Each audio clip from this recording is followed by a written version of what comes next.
Nous, quand on se lève, on déjeune pas, on prend juste un café, on mange pas un truc, on prend pas le temps de se poser. C'est important, le petit déjeuner, c'est le plus important de la journée. Par contre, est-ce que je peux montrer la tasse pour le pain? Vous faites les deux? Je fais des blancs. Ça va Léo? Ça va. Pour le petit-déj, tout est en illimité, donc ils peuvent prendre autant de fois qu'ils veulent. Si vous en avez plusieurs fois, il n'y a pas de souci. Pour les repas, vous en avez bien un par personne par contre. Ça va?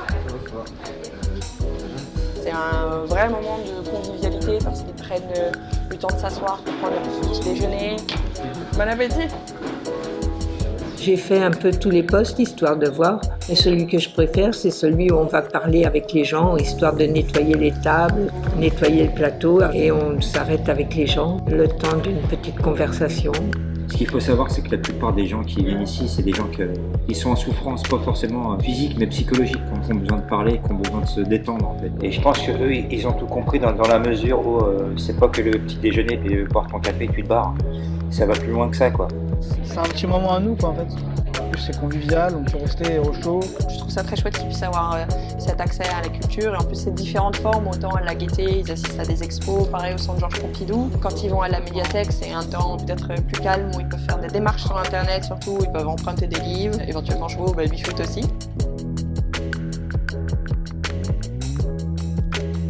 C'est ça qui est magique cette année, c'est d'être sur 5 lieux différents et de dire aux personnes de venir découvrir des centres culturels à Paris Centre en prenant un petit déjeuner, en prenant une lunchbox à emporter qui est produit, cuisiné par Refugee Food, qui est très apprécié par le public.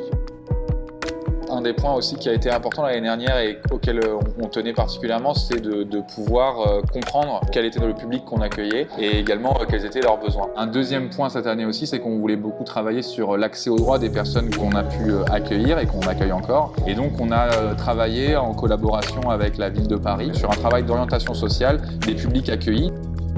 L'idée qu'on a eue, c'est de pousser un peu les murs. Là, on assume qu'on fait de la solidarité dans des lieux culturels d'envergure.